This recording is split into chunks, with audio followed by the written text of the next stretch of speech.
जैसा कि मैंने आपको पिछली वीडियो में बताया कि मेरे फैमिली, मेरे घर वालों ने मुझे छोड़ दिया। अब मैं टोटली बिल्कुल तन्हा हो चुकी हूँ और यहाँ से मेरे पास कोई जॉब या खर्चे के लिए पैसे नहीं हैं, तो मैंने मदरसे में शिफ्ट किया था। एक बात जो मैं आप लोगों से कहना चाहूँगी कि अल्लाह पर यकीन रखें, अल्लाह पर तवक्कुल रखें, भरोसा रखें इस बात पर कि जो भी आपकी ज़िंदगी में हो रहा है वो सिर्फ और सिर्फ एक ही ज़ात है जिसकी मर्ज़ी और जिसकी हुकूमत है पूरी कायनात पे, हर ज़र्रे पे उन्हीं की मर्ज़ी से हो रहा है। जब ये यकीन आप में पैदा हो जाएगा तो जो सख्तियाँ आपकी ज़िंदगी में आएंगी ना, वो सख्ती भी इतनी सुकून से बीतेगी कि उसमें भी अपना ही मज़ा, अपनी ही खुशी होगी। मेरे साथ हुआ है। जब मेरे साथ हो सकता है, जो 24 साल एक गैर मजहब में थी और फिर इस्लाम में आई, जब मेरे साथ ऐसा हो सकता है तो यकीनन जो पैदा हुए हैं माशाअल्लाह, जिनको विरासत में दीन मिला है, आपके साथ भी होता होगा और हो सकता भी है अगर नहीं हुआ है। कमी हम में है। अगर हम बात करते हैं कि नहीं, मुझे अक्सर लोग कहते हैं कि प्लीज़ फातिमा आप हमारे लिए दुआ कीजिए। मैं बोलती हूँ आप क्यों नहीं दुआ करते हैं? नहीं, आप है ना अल्लाह के ज़्यादा करीब। मैं कैसे हूँ अल्लाह के ज़्यादा करीब? क्योंकि आपने इस्लाम कबूल किया। माशाअल्लाह, ये तो अल्लाह ने मुझ पे एहसान किया कि अल्लाह ताला ने मुझे इस्लाम से नवाजा, कि मुझे ईमान तोहफे में दिया। क्या होता अगर मुझे ईमान ना आया होता? क्या होता अगर मैंने ये ना जाना होता कि अल्लाह और उनके नबी हुजूर सल्लल्लाहु अलैहि वसल्लम और उनकी भेजी हुई किताबें ये सब क्या है? क्या होता अगर मैंने ये कभी समझा ही ना होता? आप सभी को अल्लाह ताला, या मुझे, आपको, हम सबको अल्लाह ताला बेपनाह मोहब्बत करते हैं। कमी कहाँ है? कमी हम में है। जो मेरे साथ में हैं, आस पड़ोस में लोग हैं, मैं देखती हूँ उनमें से कई हैं जो हर रोज़ तहज्जुद में उठते हैं माशाअल्लाह। कुछ हैं जो इतनी कुरान की तिलावत करते हैं कि पूछिए मत। कुछ हैं जो दिन रात सिर्फ दुरूद पढ़ते रहते हैं। तो जो हम करते हैं, हम जो अच्छे बुरे काम करते हैं, हम में कमी है, हम में डिफरेंस आता है, हम में ऊपर नीचे है इंसानों में। अल्लाह ताला तो हम सबसे बराबर की मोहब्बत करता है। हम अगर यहाँ से जाएंगे अल्लाह की तरफ, अल्लाह क्यों नहीं आएंगे हमारी तरफ? क्यों नहीं हमें कबूल करेंगे? कमी हम में है।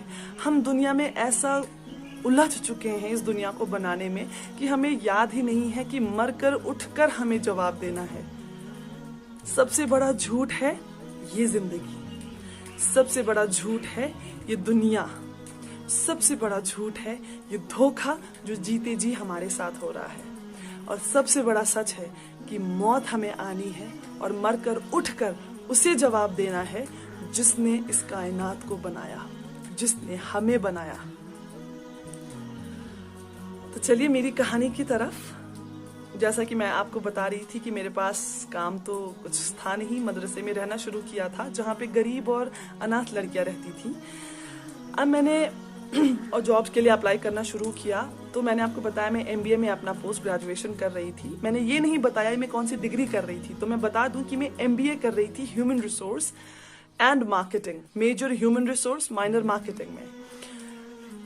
मुझे किसी भी कंपनी में ह्यूमन रिसोर्स HR बनने का मौका नहीं मिला। क्यों? क्योंकि मैंने पर्दा करना शुरू किया था। मुझे एक इंस्टीट्यूशन में, एक जहाँ पे पढ़ाया जाता है, वहाँ पे जॉब मिला। माशाल्लाह सैलरी भी बहुत अच्छी थी, और क्योंकि मेरा डिमॉन्स्ट्रेशन जो पहले दिन हम देते हैं इंटरव्यू के दिन, वो बहुत अच्छा गया था, तो इसलिए मुझे तुरंत हायर कर लिया गया। अब 3 दिन के बाद मुझे दोबारा बुलाया गया ऑफिस में और कहा गया कि जो आपके बाकी साथी हैं ना, कलीग्स हैं, जो उनको आपके पहनावे से बड़ी दिक्कत है, तो अगर आप ये वेल जो आपका पर्दा है आप हटा देंगी तो आप आराम से काम कर सकती हैं और वो भी कंफर्टेबल हो जाएंगे। तो लेकिन मैंने उन्हें सीधे कहा, माफ कीजिएगा, ये मेरी जिंदगी का अहम हिस्सा है और चंद पैसों के लिए मैं इसे नहीं हटाऊंगी। उन्होंने मुझे उसी वक्त काम से निकाल दिया। मैं निकली वहां से, यकीन मानिए मैंने इतना रोया है, इसलिए नहीं कि मुझे अल्लाह पे यकीन नहीं था। मैं सोच रही थी कितना बेबस है ये इंसान जिनको अल्लाह पे यकीन नहीं, कितना बेबस है ये इंसान जिन्होंने अल्लाह को जाना नहीं। क्या है ये इंस्टीट्यूट? अल्लाह ताला एक जलजला अगर लाए, क्या रह जाएगा इस दुनिया में? अगर वो कयामत का सूर फूका जाए, क्या रह जाएगा इस दुनिया में? ये बड़ी बड़ी प्रॉपर्टीज, ये बड़ी बड़ी बिल्डिंग्स, बड़े बड़े बिजनेस, कुछ रह जाएगा? क्यों नहीं समझते हैं लोग, क्यों नहीं जानते हैं लोग कि अल्लाह एक अकेला वाहिद सच है जिसे हमें जवाब देना है।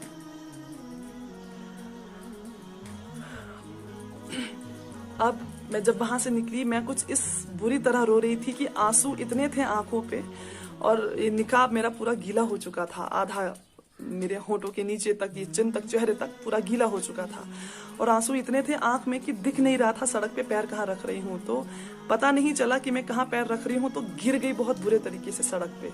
वो गिरना मुझे आज भी याद है। लेकिन यकीन मानिए, उस रब्बुल आलमीन पे अगर यकीन रखेंगे वो छोड़ेगा नहीं। रिज़्क की जिम्मेदारी उन्होंने खुद ली है, तो परेशान होने की जरूरत नहीं है। कुछ मेहनत करनी है, रिज़्क आप तक पहुंच जाएगा इंशाल्लाह।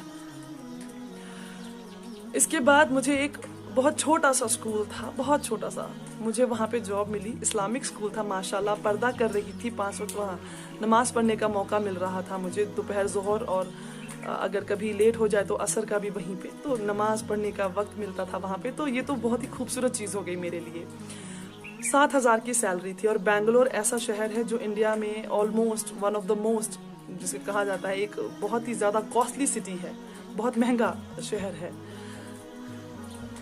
किन्हीं कारणों मुझे वो मदरसा जहाँ मैं रहती थी वो छोड़ना पड़ा, और मैंने एक सिंगल कमरा रेंट पे, किराए पे लिया।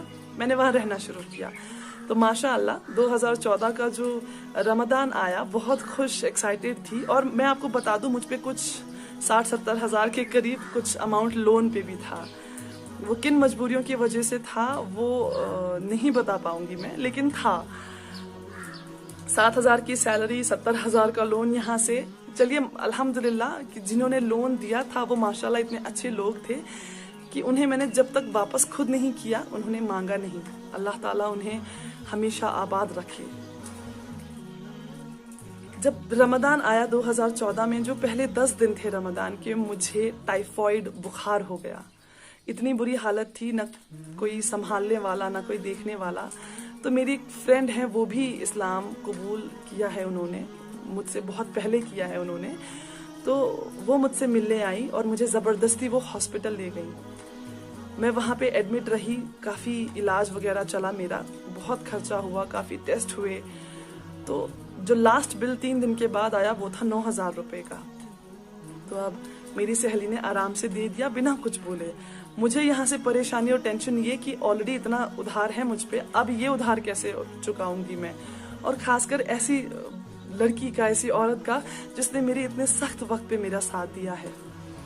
यकीन मानिए, हॉस्पिटल से आके मेरी सेहत बिल्कुल ठीक, मैंने फिर से रोजे रखने शुरू किए, और आखिर का जो दिन थे रमजान के, अल्लाह ताला की रहमत से मैंने एतकाफ की नियत की थी। तो मैं कमरे में बंद रहती थी बिल्कुल, मैं किसी से बात नहीं, किसी से आना जाना नहीं, मिलना नहीं। जहाँ काम कर रही थी वहाँ आखिर के 10 दिनों में छुट्टी दी जाती थी, तो छुट्टी भी थी माशाअल्लाह। तो दिन रात इबादत में मशगूल थी मैं। अब क्या हुआ कि मैं इबादत कर रही होती थी, कई बार लोग आते थे, नॉक करते थे दरवाज़ा, तो मैं खोल नहीं पाती थी क्योंकि नमाज की नियत में होती थी। तो लोग सामान बाहर रख कर चले जाते थे तोहफे के तौर पर। तो माशाल्लाह इतने फ्रूट्स थे मेरे पास, और 2 ड्रेसेस भी ईद के लिए तोहफे में आई अल्लाह की रहमत से। मुझे ये भी नहीं पता कि फ्रूट्स कौन रख के जाता था, कौन आया और कौन गया, तो लेकिन काफ़ी कुछ, मेरे सहरी, मेरी इफ्तियारी, सब कुछ मुझे पहुंचता था। शुक्रगुजार उस मालिक की, उस ज़ात की, कहाँ कहाँ से मदद आती है और आपको, हमें पता भी नहीं होता है। सिर्फ एहसास करना सीखिए कि आपको अगर मदद आ रही है तो किस ज़ात की वजह से आ रही है, किसने ये मदद भेजी है। यकीन करना शुरू कीजिए। अब लास्ट के दिनों में मुझे तोहफे आने शुरू हुए, जैसे मैंने आपको बताया, फ्रूट्स भी आए मुझे, फल आए और कपड़े भी आए। मुझे छोटे छोटे पैकेट भी आने शुरू हुए जिनके अंदर कुछ पैसे हुआ करते थे, और उस पर लिखा होता था आपके लिए ईदी। माशाल्लाह अगर आप यकीन मानेंगे, मुझे सारे पैसे मिला के 12,500 रुपये इकट्ठा हो गए। 9,000 मैंने अपनी सहेली को वापस किया पूरा, और 3,000 मेरे पास थे। माशाल्लाह, सुभान अल्लाह, इससे बेहतर मेरे लिए क्या हो सकता था। जब अल्लाह पे यकीन हो और पुख्ता यकीन हो, अल्लाह ऐसी ऐसी जगहों से मदद करता है, ऐसे ऐसे गैब से मदद होती है कि आपको समझ ही नहीं आएगा कि ये कैसे हो गया, ये तो नामुमकिन था, ये कैसे हो गया। आपके लिए नामुमकिन है, मेरे लिए नामुमकिन है। वो एक रब्बुल आलमीन है जिसके लिए कुछ भी नामुमकिन नहीं। तो अगली वीडियो में मैं आपको बताऊंगी कि कैसे कैसे सवाल पूछे जाते हैं आज भी मुझसे, मुसलमानों से भी, जो गैर मजहब में हैं उनसे भी बड़े ही प्यारे प्यारे फनी क्वेश्चंस भी होते हैं। तो माशाल्लाह अगली वीडियो में मैं आपको वो बताऊंगी। तब तक के लिए मेरी वीडियोस को शेयर कीजिए, उन लोगों तक पहुंचाइए जो दीन पढ़ रहे हों या दीन में थोड़ा बहुत भी इंटरेस्टेड हों। वीडियो के नीचे सब्सक्राइब के बटन पर क्लिक करें, बेल के आइकॉन पर क्लिक कीजिए ताकि हर नई वीडियो की नोटिफिकेशन आपको